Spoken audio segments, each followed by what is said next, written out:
श्राद्ध पक्ष में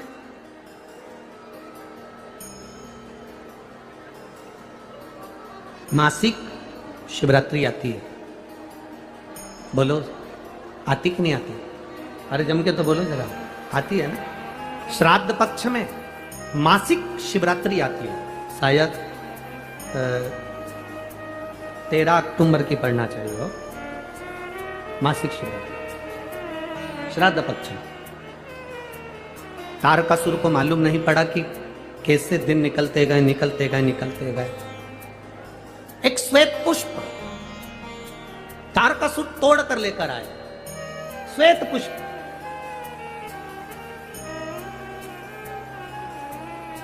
तारकासुर को नहीं मालूम था कि श्राद्ध पक्ष में शिवरात्रि आती है और शिवरात्रि के दिन आज तारकासुर श्वेत पुष्प देवादिदेव महादेव को समर्पित कर रहा है। ये तारकासुर को ज्ञात नहीं, तारकासुर को मालूम नहीं। पहले तो लोग केवल एक शिवरात्रि को जानते थे। भाई बोलो, सही है कि गलत? केवल एक शिवरात्रि माघ महीने की जानते थे कि महाशिवरात्रि होती है। शिव महापुराण की कथा धीरे धीरे सुनते सुनते सुनते सुनते शिवरात्रि के महत्व को लोग जानते। एक पुष्प का क्या रस तत्व है, शिव महापुराण की कथा वर्णन करते हैं।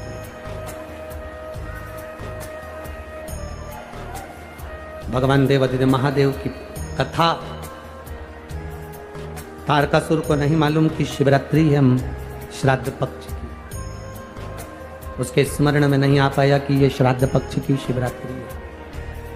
उसके स्मरण में नहीं आया कि ये शिवरात्रि कितनी मूल होती है, कितनी महत्ववान। इस शिवरात्रि की कितनी महत्वता होती है। शिव महापुराण की कथा कहती है, भाई श्राद्ध पक्ष में पड़ने वाली शिवरात्रि का स्मरण जरूर करिएगा।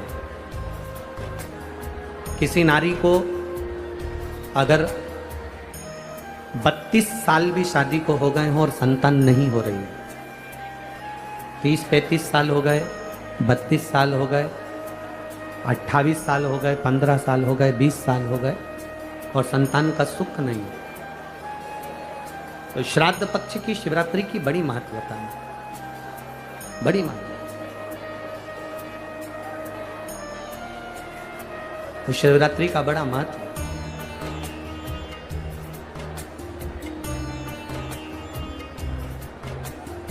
तारकासुर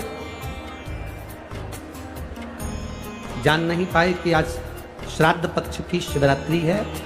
केवल एक श्वेत पुष्प, केवल एक सफेद फूल तारकासुर ने लेकर आए और बाबा देवादिदेव महादेव का जो स्वरूप था, भगवान शंकर का जो स्वरूप था, उस स्वरूप पर देवादिदेव महादेव ने शिव जी के चरणों में एक पुष्प समर्पित,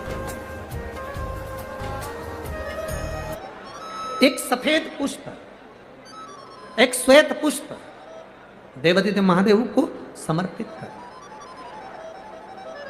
भगवान शंकर को समर्पित किया।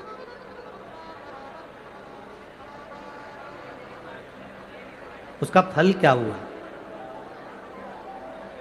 आप लोग भी निवेदन है, प्रयास करना, पहले देख लेना। शायद हमारे हिसाब से तो 13 अक्टूबर को शिवरात्रि होना चाहिए। और भी आपके यहाँ के विद्वत जन, पंडित जन से पूछ लेना, नहीं तो पंचांग में या कैलेंडर में देख लेना कि अक्टूबर की श्राद्ध पक्ष की शिवरात्रि कब की है। जितने लोग आस्था चैनल पर सुन रहे हैं, जितने लोग फेसबुक यूट्यूब पर सुन रहे हैं, जितने लोग इस कथा पंडाल में जो दिल लगाकर और ध्यान लगाकर सुन रहे हैं, आप लोगों से निवेदन, प्रयास करना, एक सफेद पुष्प, एक श्वेत पुष्प बाबा देवादिदेव महादेव को 13 अक्टूबर को अगर शिवरात्रि है तो श्राद्ध पक्ष की शिवरात्रि के दिन बाबा देवादिदेव महादेव को एक सफेद पुष्प समर्पित कर देने पर अपने मन की कामना कर कर बाबा देवादिदेव महादेव 3 महीने वो कामना पूर्ण करता है।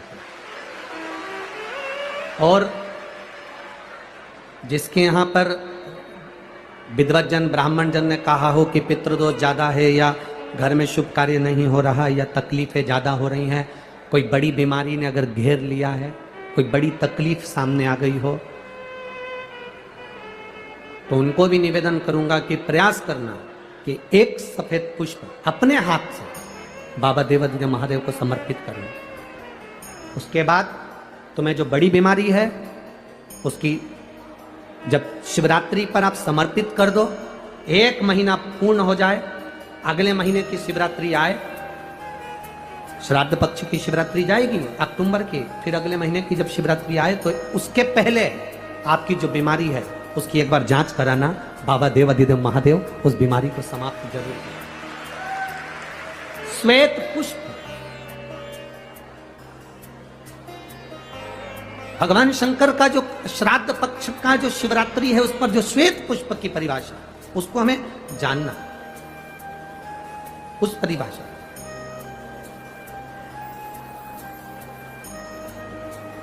आप लोगों को मालूम होगा कि हनुमान जी पूर्व जन्म में कौन थे? बोलो रे कोटा वाला। हनुमान जी का जो अवतार हुआ राम अवतार के समय पर, त्रेता में जो मेरे राम जी का जो सुंदर अवतार हुआ, तो राम जी के साथ में जो हनुमान जी प्रकट हुए, ये हनुमान जी को पूर्व जन्म में, पूर्व समय में जो हनुमान जी को ये बानर का रूप मिला है राम अवतार के समय पर, हनुमान जी का जो स्वरूप प्राप्त हुआ, ये हनुमान जी पूर्व समय में किस रूप के अंतर्गत हनुमान जी को ये रूप दिया? ये किसका अवतार है? ये किसका स्वरूप है? ये किसका अंश अवतार है? कई लोग कह देते हैं ये शंकर भगवान के अंश स्वरूप हैं, शंकर सुमन केसरी नंदन। परशु महापुराण जिसने दिल से सुनी हो, जिसने पढ़ी हो, जिसने स्मरण किया हो, तो हनुमान जी का जो पूर्व का जो भाव है वो विषकपि अवतार, जो भगवान शंकर और भगवान विष्णु ने एक अवतार लिया था जिसका नाम था विषकपि अवतार। कौन सा अवतार है? विषकपि, जिसको लोग वृषकपि अवतार भी कहते हैं। कोई उसको विषकपि कहता है, कोई उसको वृषकपि अवतार कहता है। जब भगवान शिव जी ने और भगवान नारायण ने दोनों ने मिलकर इस सुंदर रूप को धारण करा था, कपि का मुख धारण करा था और एक असुर का संहार किया, जिसको वृषकपि भी कहा गया, जिसको विषकपि भी कहा गया। उस वृषकपि अवतार का रूप श्री हनुमंत लाल जी को त्रेता में प्रदान किया गया। श्री हनुमंत लाल, उसका चरित्र भी आगे आएगा कथा में, अपन उसको सुनेंगे कि श्राद्ध पक्ष में वृषकपि अवतार का महत्व क्या है, विषकपि अवतार की महत्वता क्या है। देव पितर शिव महापुराण में अगर 16 दिन श्राद्ध के होते हैं और 16 दिन श्राद्ध में से कोई भी एक दिन श्राद्ध का, जो तुम्हारी मर्जी पड़ जाए, जिस दिन तुम घर में फ्री हो, जिस दिन तुम्हारी मर्जी पड़ जाए, जिस दिन तुम्हारा मन कर जाए, उस दिन वृषकपि विषकपि नाम लेकर एक रोटी में थोड़ी सी शक्कर या गुड़, थोड़ा सा चावल, थोड़ा सा अगर चावल नहीं हो तो खीर बन जाए तो ज़्यादा अच्छी है, रोटी के अंदर रखकर वृषकपि या विषकपि, भगवान शंकर का एक अवतार है नारायण के साथ में। भगवान शिव और भगवान शंकर का नारायण का एक अवतार मिलकर हुआ था। भगवान शिव और नारायण का मिलन से 3 अवतार हुए थे, 3 अवतार हुए। एक हरिहर अवतार भी भगवान शंकर और नारायण के मिलन से हुआ, एक वृषकपि अवतार भी नारायण और शिव के मिलन से हुआ। तो जो वृषकपि अवतार है भगवान शंकर और एक भगवान नारायण और भगवान शंकर के मिलन से शरंभेश्वर अवतार भगवान शंकर का और नारायण का मिलकर हुआ है, शरंभेश्वर। ये 3 अवतार नारायण और शिव जी मिलकर बने हैं। 3 अवतार भगवान शंकर ने नारायण के साथ मिलकर लिया, शरीर एक बनाया, दोनों मिल गए, एक शरीर बनाकर जगत का कल्याण करें। रोटी हो तो रोटी, पूड़ी हो तो पूड़ी, पराठा हो तो पराठा, जो तुम बनाए हो उसमें थोड़ा सा मात्रा दूध चावल की या खीर की, थोड़ी सी मात्रा गुड़ की, और वृषकपि या विषकपि अवतार का नाम लेकर अपने दरवाजे के बाहर खड़े होकर जो गौ माता को श्राद्ध पक्ष में किसी भी दिन ये भोजन वृषकपि का नाम लेकर दे देते हैं, उसके घर में कभी संपदा की कमी नहीं आती, धन की कमी नहीं होती। श्राद्ध पक्ष का ये स्वरूप है विषकपि अवतार। एक बार सब बोलेंगे, बोले विषकपि भगवान की। अब नाम आप लोग ले जिससे आप लोगों को याद हो जाए, बोलिए विषकपि भगवान की। आप विषकपि बोल सकते हो, वृषकपि भी बोल सकते हो, वृषकपि भी बोल सकते हो और विषकपि भी बोल सकते हो, दोनों नाम में से कुछ भी। हाँ, अगर आप नेट पर सर्च करोगे या आजकल लोग क्या है, कथा सुनने के बाद नेट पर जल्दी सर्च करते हैं, तो गूगल आदि पर सर्च करोगे तो विषकपि भी आ सकता है, वृषकपि भी आ सकता है। पुराण में अगर ढूंढोगे, शिव पुराण के अंतर्गत या स्कंद पुराण में या गर्ग संहिता में या कूर्म पुराण में, बरहा पुराण में अगर आप ढूंढेंगे तो उसमें वृषकपि और विषकपि कोष्टक में बना हुआ है। पहले आएगा विषकपि, फिर कोष्टक में आएगा वृषकपि। उस अवतार का स्मरण। फिर से नाम बोलो, क्या नाम बोलना है? विषकपि। या तो विषकपि बोल लें या वृषकपि।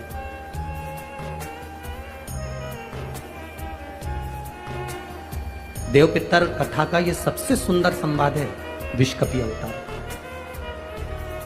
भगवान अब तारकासुर ने विचार करा कि मेरे पिता बजरंगासुर का गति कैसे हो, तो वो एक पुष्प, सफेद पुष्प को तोड़कर, उसको नहीं भान क्या शिवरात्रि, उसको भान ही नहीं, उसकी स्मरण में नहीं है कि आज शिवरात्रि।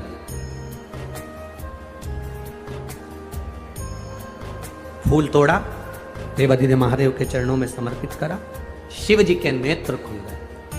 शंकर भगवान ने नेत्र खोलते से ही तारकासुर से पूछा, तुझे क्या चाहिए?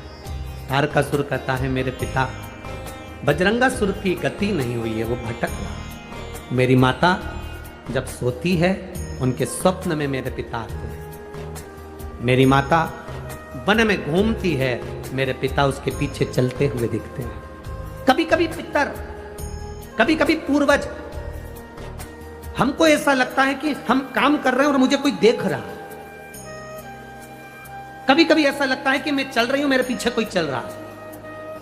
कभी कभी ऐसा भान होता है कि ऐसा लग रहा है कि कोई मुझे देख रहा है, कोई मेरे पीछे चल रहा है, कोई मेरे आगे चल रहा है। कभी कभी ऐसा भान होता है। तो उसके लिए यहाँ तारकासुर कह रहा है कि मेरी माता को मेरे पिता, मेरे पूर्वज नजर आते हैं, मेरे पिता की गति कैसे हो जाए। तब भगवान शंकर कहते हैं कि तारकासुर, एक तो तू असुर है, तू राक्षस है, और राक्षस होने के साथ साथ तू अपने पिता की गति की बात कर रहा है, ये तो मुझे हंसी आने वाली बात है।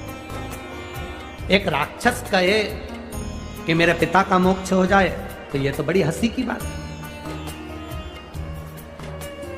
ये तो बड़ी विचित्र बात है। पर तुम पूछ रहे हो, भगवान देवाधिदेव महादेव ने कहा कि तुम्हारे पिता की गति के लिए तुम ब्राह्मण भोज, संत भोज, गुरु भोज, दरिद्र भोज ये क्यों ना करते? तारकासुर ने कहा, मैंने पूरी पृथ्वी को निमंत्रण दिया, कोई मेरे यहाँ भोजन करने नहीं आया। सबको भय लगा कहीं मैं मांस ना मिला दूं, गलत पदार्थ ना मिला दूं, गलत चीजें ना मिला दूं, उसका स्मरण ना हो जाए, इसलिए कोई मेरे यहाँ भोजन करने नहीं आया। शंकर जी उसी समय पर कहते हैं, तेरे पिता की गति के लिए नंदी तुझे ज्ञान देगा। भगवान ने नंदी की ओर इशारा करा। नंदी ने तारकासुर से कहा, सुन तारका, अगर अपने पूर्वजों को जल नहीं दे सकते, अपने पूर्वजों को तर्पण नहीं कर सकते, अपने पूर्वजों के लिए भोजन नहीं करा सकते, अपने पूर्वजों के लिए कोई तुम भाग नहीं दे सकते, अपने पितरों के लिए तुम कुछ नहीं कर सकते, तो नंदी ने तारकासुर से कहा, एक मुट्ठी दुर्बा घास उखाड़ कर किसी गाय को खिला देना, उससे भी तेरी पिता की, तेरे पूर्वज की मुक्ति गति निश्चित है। ये नंदी का ज्ञान है, ये नंदीश्वर का ज्ञान। 16 दिन श्राद्ध में बन सके, आप अगर किसी को भोजन करा सके ठीक है, ना करा सके ठीक है, कुछ नहीं बने तो थोड़ी सी घास, थोड़ा सा ग्रास तोड़कर गौ माता को भी खिला देने पर हमारे पूर्वजों को, हमारे पितरों को मुक्ति प्राप्त हो जाती है, मोक्ष मिल जाता है। क्यों? गौ माता के शरीर में देवताओं का निवास है। उसको जानने वाला जान सकता है, बाकी के तो लोग आज के ज़माने में हम क्या कहें, केवल दुनिया के लोग एक बात कहते हैं, गौ माता की जय हो, गौ माता की रक्षा हो, रक्षा हो, रक्षा हो। हर मंच पर, हर जगह पर राजनेता, सत्ताधारी सब चिल्ला चिल्ला कर कहते हैं हमने गाय के लिए यह करा, हमने गाय के लिए वो करा। अगर तुमने गाय के लिए कुछ करा होता तो रोडों पर गाय आज भी कचरा खाती हुई नहीं दिखती। आज भी रोड पर गाय कचरा खाते हुए नहीं दिखती। अगर गौ माता की रक्षा के लिए, गौ माता के लिए कुछ किया होता तो यह सामने नजर आता।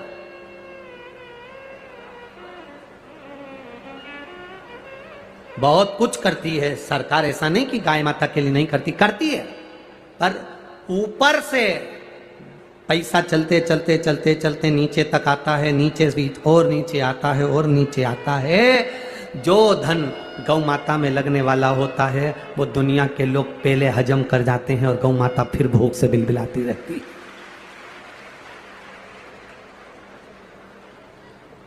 फिर भूख से बिलबिलाती रहती है।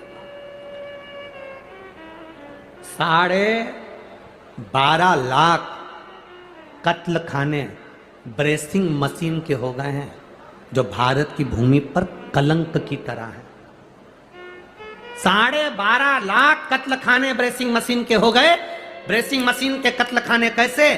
गाय को मशीन में पहले 15 दिन तक गाय को भूखा रखा जाता है, कारण गाय के सफेद मांस को लाल बनाना है, क्योंकि लाल मांस की कीमत विदेशों में ज्यादा मिलती है, इसलिए ब्रेसिंग मशीनें बनाई गई। गाय को 15 दिन भूखा रखना, भूखा रखने के बाद गाय के पांव को मशीन में जकड़कर उल्टा लटकाना, फिर पानी का प्रेशर गाय के मुख पर मारना और गाय के मुख पर प्रेशर देकर गाय की श्वास को, रक्त को उसके मांस में मिला देना। जब 8 दिन तक गाय के मुंह पर प्रेशर मारा जाता है, तब गाय की श्वास और रक्त उसके मांस में मिल जाता है। तब गाय को फिर उल्टा लटकाकर काट दिया जाता है और उसके मांस को डब्बों में भरकर बेच दिया जाता है, जिससे मांस लाल हो जाए। गाय ब्रेसिंग मशीन में काट काट कर लोग उसको लाल मांस बनाकर बेच रहे हैं और दुनिया के लोग कहते हैं गौ माता की जय हो, धर्म की जय हो। एक गाय भी अगर तुम्हारे शहर की, तुम्हारे क्षेत्र की, तुम्हारी कॉलोनी की, तुम्हारी सोसाइटी की, तुम्हारे मोहल्ले की, तुम्हारे गांव की, तुम्हारे प्रदेश की, तुम्हारे नगर की, तुम्हारे देश की एक गाय भी अगर कटती है तो इस राष्ट्र को भुगतना पड़ता है। यह उपद्रव, कहीं केदारनाथ जी में त्रासदी मच रही, कहीं भूकंप आ रहा, कहीं बाढ़ आ रही, कहीं बीमारी आ रही, कहीं कोरोना आ रहा, कहां से आ रहा? क्योंकि तुम गौ माता की रक्षा नहीं कर पा रहे। इतने बड़े बड़े मंच मिलते हैं, लोग चिल्ला चिल्ला कर कहते हैं होता जाता कुछ नहीं है, होता जाता कुछ नहीं है। थोड़े दिन तक चिल्लाते हैं, ठंडे पड़ जाते हैं, सब अपने अपने घर जाके सो जाते हैं और लोग चिल्लाते रहते हैं गौ माता की जय हो, धर्म की, अधर्म का, प्राणियों में, विश्व का कब होगा? लोग चिल्लाते रहे कल्याण हो, कल्याण हो, विश्व का कल्याण हो, ये सब कहते हैं, पर सबसे पहले अपना कल्याण सोचते हैं। विश्व का कल्याण बाद, पहले अपना। कहां गति? गौ माता को अगर एक मुट्ठी चारा भी, घास भी अगर खिला दी तो पूर्वजों का कल्याण है, पितरों का उद्धार है। ये नंदी ने तारकासुर को कहा, तारकासुर सुनकर आनंदित हो गया। आनंद, रसतत्व आ गया तारकासुर के। तारकासुर ने सुना, गया, घास लेकर गौ माता को दिया। गाय की आंख से आंसू बह रहे थे तो तारकासुर ने पूछ लिया, गौ माता मैंने तुम्हारे को घास खिलाया और तुम रो रही हो? गौ माता मैंने तुमको घास खिलाया और तुम रो रही हो? गौ माता कहती है तारकासुर तू असुर है, मुझे कष्ट देता है हर पल, और आज तू घास खिलाने आया है तेरे पूर्वजों के उद्धार के लिए। ये तारकासुर की कथा नहीं है, आप और हमारी सबकी कथा है। 16 श्राद्ध आई, दादाजी की तिथि आई, तो तंगा मंगा करके डेंटिंग पेंटिंग करके गौ माता को बुला रही, ले आजा आजा आजा, ले ले ले। कोई ने पूछा क्यों काकी क्या कर रही हो? आज हमारे दादाजी की तिथि है तो गाय को रोटी देना है। गाय उधर जा रही, गाय ने मुड़ के देख लिया कि आंटी जी बुला रही है, पर गाय नहीं आई। गाय के पास में बैल खड़ा था, बैल ने गाय से पूछा वो आंटी जी बुला रही, जा क्यों नहीं रही? तो गाय बैल से बोली, ऐसी आंटी को जान दे चूल्हा में। जब 16 श्राद्ध आती है तब मेरी याद आती है अपने बुढ़े डोकरों को मोक्ष देने के लिए, बाकी के समय तो डंडा लेके दरवाजे पर खड़ी रहती है। क्या करूं आंटी का और क्या करूं अंकल का? क्यों रे अंकल और आंटी? केवल 16 श्राद्ध आई, दादाजी की तिथि आई, दादी की तिथि आई, तब गौ माता की याद आई।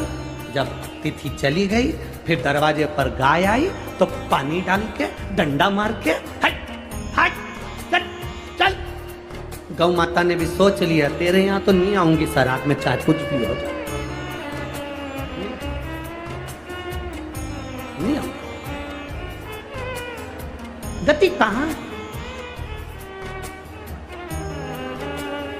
अरे बाबा, शिव की आराधना का जो सुख है वो सुख कहीं नहीं। आप करो शंकर की आराधना, आप करो भगवान का गुणगान। भोलेनाथ दया करना,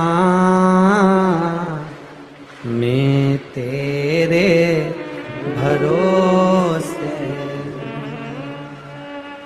मैं तेरे भरोसे हूँ, मैं तेरे भरोसे हूँ। मेरे बाबा दया करना,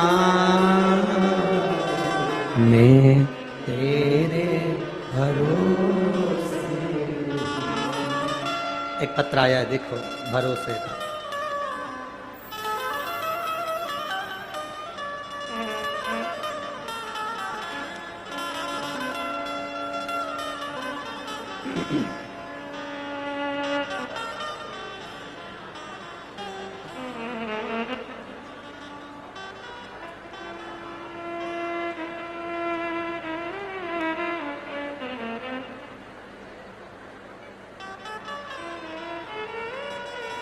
मीनू मिश्रा, पत्नी मुकेश मिश्रा, अजमेर नगर से आई हैं। कहीं बैठी हैं तो हाथ हिला सकती हैं। मीनू मिश्रा, पति का नाम मुकेश मिश्रा, कहीं बैठी हो तो हाथ हिला सकती हैं। उधर है क्या? है? गुरुदेव, मेरा लड़का है जो माइंड से विच्छिन्न है, बोल नहीं पाता, सुन नहीं पाता, जन्म से ही है। पहले तो उसको सुनाई नहीं देता था, पर कथा सुनते सुनते उसकी कानों की आवाज़ बाबा की कृपा से आ गई। ये शिव कृपा है। गुरुदेव, उसका शरीर पलंग पर पड़ा रहता है, उठ नहीं सकता, ज़्यादा बोल नहीं सकता। कुछ शब्द बाबा ने दे दिए उसको ये कथा के माध्यम से। गुरुदेव, जब कथा आती है, टीवी को देखते देखते वो खाना खाता है, और जब कथा 8 दिन 10 दिन टीवी पर नहीं आती तो मेरा बेटा एक निवाला भी मुंह में नहीं रहता। गुरुदेव, आज एक माँ की यही पुकार है कि मेरे बेटे के लिए आप बस इतनी कृपा कर दो, भरे 15 मिनट टीवी पर कथा दिया करो, पर दे दिया करो, जिससे मेरा बेटा भोजन कर सके। उसको तड़पता हुआ नहीं देख पाती मैं।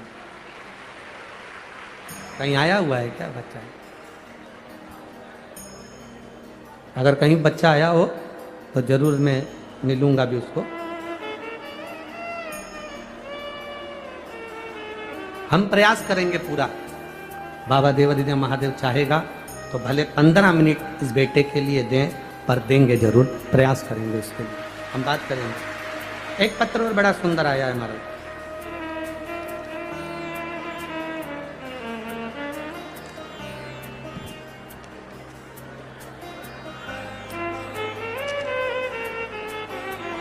मेरा नाम निधि गौतम है, पत्नी कपिल शर्मा, निवासी बूंदी राजस्थान। कहीं बैठे हो तो हाथ हिला सकती हूँ। निधि गौतम, पत्नी कपिल शर्मा, बूंदी राजस्थान। मैं बाबा का क्या वर्णन करूं गुरुदेव। मेरा एक गर्भ ठेरा, कई सालों के बाद तो मेरा गर्भ ठेरा। गर्भ ठेरने के बाद बच्चे की धड़कन नहीं आई। डॉक्टर ने कहा इस बच्चे को गिरवा दीजिए, इस बच्चे को साफ करवा दीजिए, इसकी धड़कन नहीं है। हमने डॉक्टर के कहने से अबॉर्शन करवा लिया गुरुदेव। 3 महीने पूर्ण हुए, फिर 3 महीने पूर्ण हुए, 6 महीने बाद मैं वापिस गर्भवती हो गई। पहले तो गर्भवती नहीं हो रही थी गुरुदेव, पर बाबा की कृपा, शिव जी को जल चढ़ाने से मैं गर्भवती तो हो गई।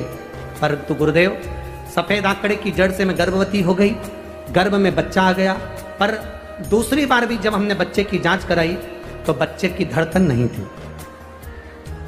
जब बच्चे की धड़कन नहीं, तब डॉक्टर ने कहा इसको हटवाना पड़ेगा, साफ करवाना पड़ेगा, बच्चे की धड़कन नहीं है। तब मेरी माँ ने कहा एक काम करते हैं, सीहोर चलते हैं, वहाँ से रुद्राक्ष लेकर आएंगे, बाबा को नमन कर कर आएंगे। गुरुदेव सीहोर गए, रुद्राक्ष लाए, शिवजी को रुद्राक्ष गलाकर जल शंकर जी को चढ़ाते पी लेते।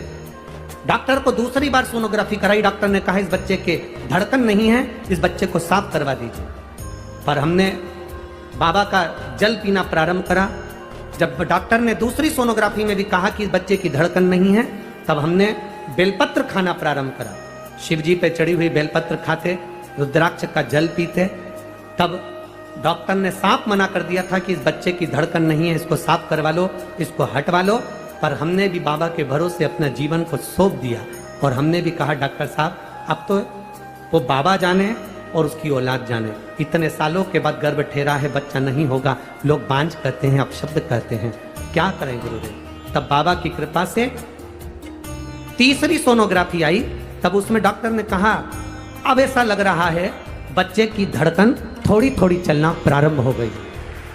गुरुदेव तो भी डॉक्टर कह रहा था कि ये बच्चा पूर्ण तरह से स्वस्थ नहीं है, इसकी सफाई करवा दो। पर मन नहीं माना, हमने बच्चे को जन्म दिया और बाबा की कृपा से मेरे घर में लड़के ने जन्म लिया जो पूर्ण तरह से स्वस्थ है। डॉक्टर भी आश्चर्य में है कि यह बच्चा पूर्ण तरह से स्वस्थ कैसे हो सकता है। उसका फोटो आस्था चैनल पर और एलईडी पर आप उस बच्चे का फोटो देख सकते हैं। एलईडी वाले भी इस फोटो को आप क्लोज कर कर दिखा सकते हैं, अगर जो लोग एलईडी चला रहे हैं, या वो बच्चा अगर यहाँ आया हो, बेटे को लेकर अगर आए हो तो भी स्पीड पे ला सकते हो। डॉक्टर ने मना कर दिया था कि इसकी धड़कन नहीं है, ये बच्चा ठीक नहीं, ये बच्चा श्रेष्ठ नहीं। पर तेरी कृपा बिना न हिले एक भी अणु, लेते हैं श्वास तेरी कृपा से। ये उसके भरोसे वो कहे जितना जिसके भाग्य में होता,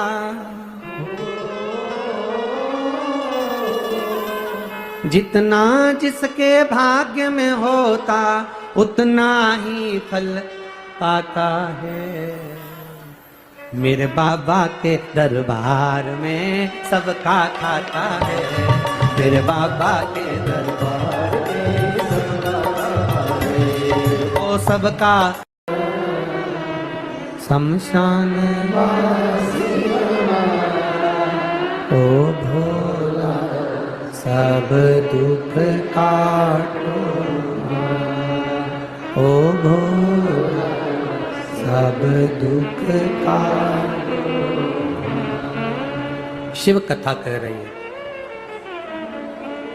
तारकासुर एक मुट्ठी घास खिलाकर अपने पिता बजरंगासुर का गति प्रदान कर देता है। ऐसा कोई व्रत नहीं है दुनिया में जिसका फल देवाधिदेव महादेव नहीं देते। ब्रह्मा जी और भगवान विष्णु ने मिलकर एक पर्वत को घुमाया और उस पर्वत को घुमाकर शिवलिंग की उत्पत्ति हुई। एक शिवलिंग प्रकट हो गया।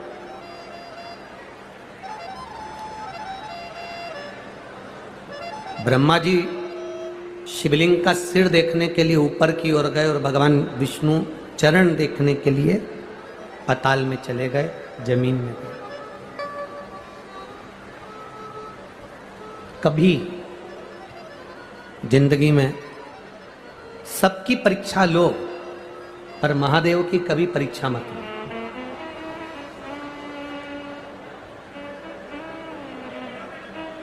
सबकी परीक्षा लो, पर महादेव की कभी परीक्षा नहीं। महादेव की परीक्षा लेने से अच्छा है कि हम महादेव की प्रतीक्षा करें।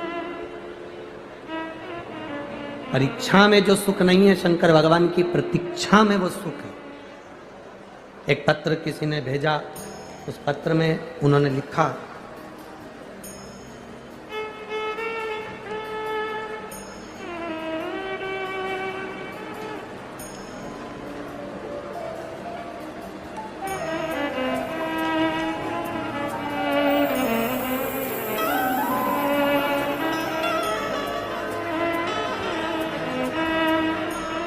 लिफाफा जो भेजा था किसी ने, उसमें बिमला देवी 32 नारकोटिक्स कॉलोनी महावीर नगर प्रथम कोटा राजस्थान।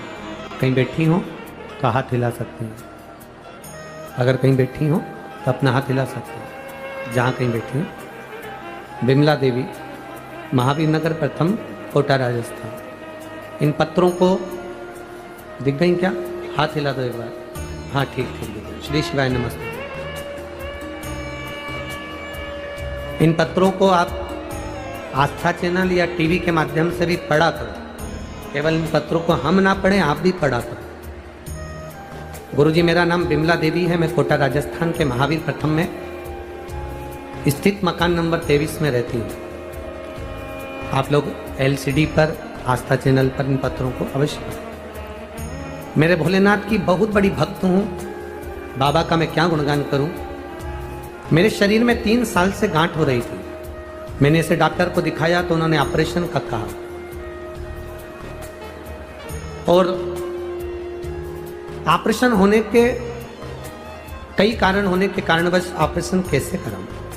यह गांठ धीरे धीरे बड़ी होती जा रही थी, पर मैंने ध्यान नहीं दिया। एक दिन मैं आपके मुख से कथा सुन रही थी। वहां आपने कथा में कहा था कि जिसकी बीमारी गंभीर होती है उसे 3 महीने लगातार ठीक होने में लगता है। बाबा के चरणों में 1 लोटा जल चढ़ाओ, शिव का गुणगान करो। गुरुजी, मैंने कोटा आने के 3 महीने बाद डॉक्टर से बायोप्सी की जांच करवाई तो उसमें मुझे कैंसर निकला। जब कैंसर बताया तो डॉक्टर ने हमें तुरंत जयपुर में भगवान महावीर कैंसर हॉस्पिटल जाने को कह दिया, और हम वहां भी डॉक्टर ने जांच करा और कैंसर बताया। डॉक्टर ने कहा कि जल्दी से जल्दी इस कैंसर का ऑपरेशन होना जरूरी है और आप इसका ऑपरेशन कराओ। हम तुरंत ऑपरेशन की तैयारियां करने लगे, पर मन में एक बात है गुरुदेव, मेरे घर के लोग कहते हैं कि शिव का भजन करा है तो बाबा कुछ होने नहीं देगा। श्री शिवाय नमस्तुभ्यम बाबा को कहकर ऑपरेशन थिएटर में गई और बाबा से कहा गांठ निकल जाए चल जाएगा, ऑपरेशन हो जाए चल जाएगा, पर कैंसर नहीं निकलना चाहिए। गुरुदेव बाबा से विनती कर कर ऑपरेशन थिएटर में श्री शिवाय नमस्तुभ्यम कहकर चली गई। जपती रही, ऑपरेशन हुआ, होश आया, मुख से श्री शिवाय नमस्तुभ्यम कहा, जांच मुंबई गई और बाबा की कृपा से मुझे कैंसर नहीं निकला, बाबा की कृपा से मैं ठीक है बाबू, दोनों हाथ हिला दो एक बार, श्री शिवाय नमस्तुभ्यम। आराम है, अब बैठिए, बाबा की कृपा विराजे। शिव तत्व इसी को कहते हैं। आपका भजन, आपकी भक्ति, आपका विश्वास जितना दृढ़ हो उसमें फल की प्राप्ति होती है, फल की प्राप्ति।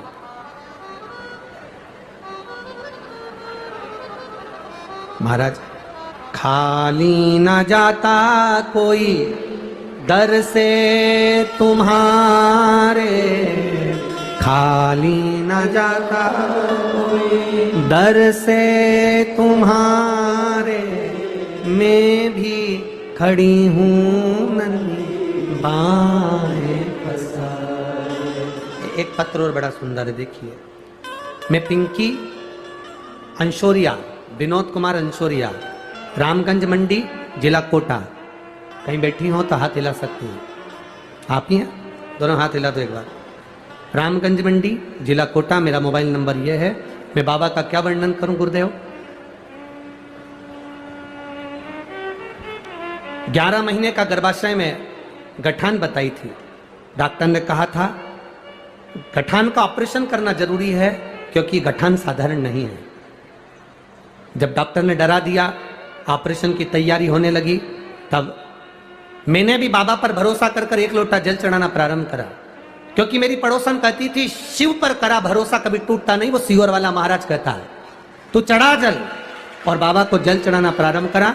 एक बेलपत्र चढ़ी हुई लेकर आती, उसको खा जाती।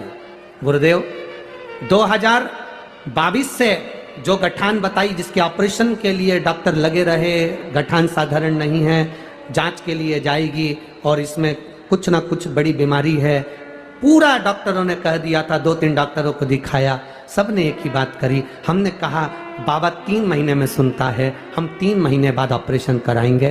3 महीने जल चढ़ाती रही, बेलपत्र खाती रही, और 3 महीने के बाद जब जांच कराई तो डॉक्टर भी आश्चर्य में थे, मेरी गठान गल चुकी थी और पूरी तरह से मैं स्वस्थ थी। ये शिव तत्व। अब ठीक है, दोनों हाथ हिला दो एक बार, हर हर महादेव। शिव कृपा, बैठिए। शंकर की करुणा इसी को कहते हैं। खाली न जाता कोई दर से तुम्हारे, खाली न जाता कोई दर से तुम्हारे, मैं भी खड़ी हूँ। ये वो बच्चा है जिसको डॉक्टर ने कहा था कि इसका शरीर बेकार है, धड़कन नहीं है, ये जिंदा नहीं रहेगा। ये वही बच्चा है जिसको डॉक्टर ने कह दिया था इसको साफ करवा दीजिए, ये बच्चा जन्म नहीं लेना चाहिए।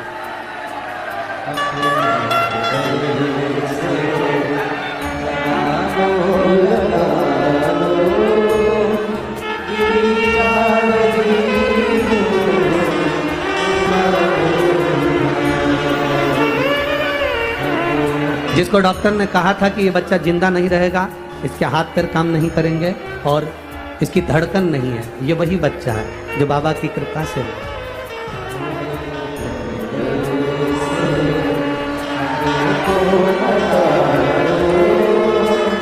शिव तत्व।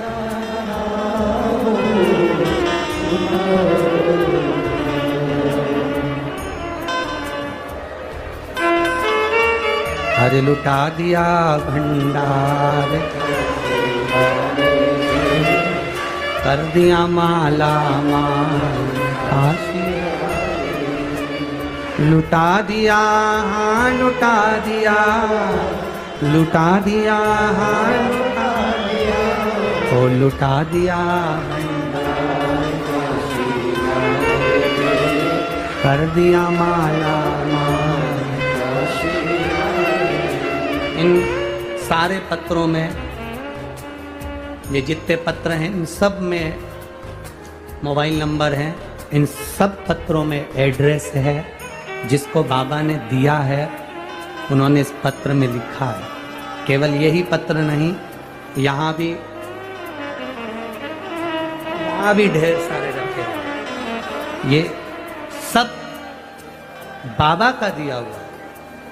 हमारा तो केवल इतना सा निवेदन है कोटावासियों से, 5 दिन की कथा माननीय विधायक जी श्री संदीप शर्मा जी करा रहे हैं। आप लोगों ने सावन के महीने में 1 लोटा जल चढ़ाया होगा, उसका पुण्य प्रबल हुआ होगा, तो संदीप शर्मा जी ने ये कथा विधायक जी ने यहाँ करवाई। 1 मिनट की भी कथा अगर हाथ से जाएगी तो ना जाने कितना बड़ा खजाना आपके हाथ से जा रहा है, आप समझ नहीं पाते। सुनो, धारण करो। जब दिल से बोला जाए कि बाबा मेरे दुख काटो, आप भी हमारे साथ में बोला करो तो बाबा काटे। ये कथा तो 5 तारीख को विराम हो जाएगी, 7 तारीख को छत्तीसगढ़ में प्रारंभ हो जाएगी। 7 दिन की शिवधाम कोडिया, जिला दुर्ग, छत्तीसगढ़ में, जिसका समय 2 बजे से 5 बजे तक 2 दिन रहेगा, फिर 1 बजे से 4 बजे तक रहेगा। यहाँ देवपित्र शिव महापुराण की कथा मिली है। माननीय विधायक महोदय संदीप जी शर्मा जी तो बड़े सरल सहज हैं। मंथन किया, शिव को जानने के लिए, नारायण चरण ढूंढने के लिए नीचे की ओर गए और ब्रह्मा जी ऊपर की ओर। ब्रह्मा जी को सिर नहीं मिला, नारायण को चरण नहीं मिला। भगवान शंकर की कभी परीक्षा मत लो, शिव जी की प्रतीक्षा करो। एक पत्र में, केले के पत्ते पर पत्र आया है, उसमें उन्होंने लिखा इस पत्र में,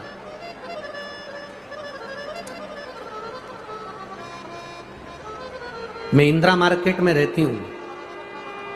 इंदिरा मार्केट यही है कोटा में। मैं रितु शर्मा हूं। रितु शर्मा है, बिल्लू शर्मा है। मैं टीवी पर कथा सुनती हूँ, कहीं बैठी हो तो हाथ हिला सकती हूँ। मैं बाबा से रोज कहती थी, गुरु जी, वो सीहोर वाला महाराज कहता है जो मांगो वो मिलता है, मुझे 3 मंजिल का मकान दो। गुरुदेव, मेरे घर के लोग कहते थे ऐसा होता है क्या, फालतू की बात है, ऐसे तो ना जाने कितने महाराज आते हैं टीवी पर बोलते रहते हैं, क्या होता है। परंतु गुरुदेव, बाबा को जल चढ़ाने का फल क्या होता है, कोई मुझसे पूछे, बाबा ने मुझे दे दिया, ये बाबा की कृपा।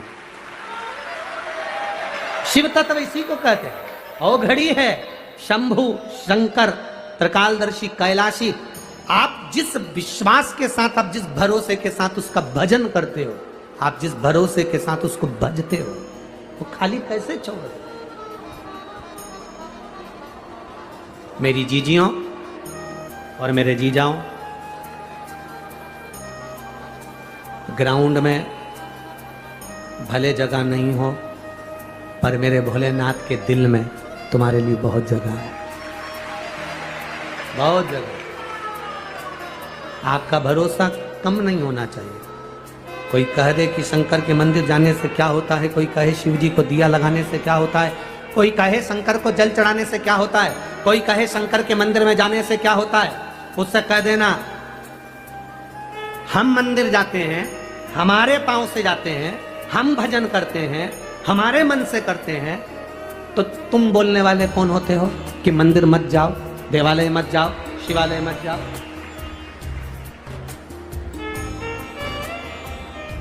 जो तुमसे कहते हैं कि मंदिर नहीं जाना चाहिए, जल नहीं चढ़ाना चाहिए, क्या करोगे मंदिर जाकर, क्या होता है श्राद्ध पक्ष में ब्राह्मण को भोजन कराने से, क्या होता है श्राद्ध पक्ष में गौ माता को रोटी देने से, जो तुमको ज्ञान देते हैं, एक दिन तुम्हें सनातन धर्म से हटाकर दूसरे धर्म में भेजने की तैयारी करते हैं, दूसरे धर्म में भेजने की तैयारी करते हैं। हम अपना सनातन धर्म कैसे छोड़ दें? हम अपना भजन करना कैसे छोड़ दें, हम अपनी भक्ति कैसे छोड़ दें। शिव कथा कर रहे, चरण नहीं मिले, नारायण ने सत्य कह दिया कि मुझे चरण नहीं मिले, तो भगवान विष्णु का नाम सत्य नारायण हो गया। ब्रह्मा जी झूठ बोल दिए, केतकी का फूल झूठ बोल दिया, गौ माता ने झूठ बोल दिया, श्राप लगा, ब्रह्मा जी का सिर कटा, कर्मनाशा नदी प्रकट हो। आगे सृष्टि खंड बढ़ा, दक्ष प्रजापति के यहां सती माता का जन्म हुआ, और वो सती मैया जो शिव की आराधना में लीन रहती थी, भगवान शंकर की भक्ति में डूबी रहती थी। बाबा देवादिदेव महादेव विवाह के बाद में उनको कुंभज ऋषि के यहाँ कथा सुनाने के लिए ले गए। अगस्त बाबा के यहाँ कथा सुनने के लिए गई, अगस्त ऋषि के यहाँ कथा सुनने के लिए गई, और बाबा देवादिदेव महादेव के यहाँ कथा जब श्रवण करने के लिए गई, शिव कथा कहती है, शिव महापुराण के सामने पंडाल में बैठकर, कथा में बैठकर, भले टीवी के सामने कथा सुन रहे हो, चाहे मोबाइल पर सुन रहे हो, चाहे पंडाल में बैठकर कथा सुन रहे हो, भगवान की कथा को सुनते हुए हमारे मन में जो भाव आता है, भगवान वो पूरा करता है। सती मैया के मन में भाव आया कि मेरे पति शादी होने के बाद दुनिया के पति घुमाने के लिए लेकर जाते हैं, पर मेरे पति शादी होने के बाद मुझे कथा सुनाने के लिए लेकर आए हैं, इससे तो ये शरीर जलकर भस्म हो जाए तो अच्छा। और वही हुआ, सती माता का शरीर जलकर भस्म हुआ। क्रोध की अग्नि में सती माता जल गई और उनका शरीर भस्म हुआ। कथा सुनते सुनते हम जो दिल से मांगते हैं, हम जो दिल से कहते हैं, बाबा सुनता है। श्री शिवा नमस्तु, श्री शिवा नमस्तु, श्री शिवा नमस्तु, श्री शिवा नमस्तु, श्री शिवा नमस्तु। भोला सब दुख काटो, ओ भोला सब दुख काटो। शिव शंकर जपूं तेरी माला, भोले बाबा जपूं तेरी माला, भोला सब दुख काटो, ओ भोला सब दुख काटो। वेश है मंगलकारी, वेश है मंगलकारी, शमशान वासी हमारा, शमशान वासी हमारा, ओ भोला सब दुख काटो, ओ भोला सब दुख काटो। हम जो मांगे, जो कहे उस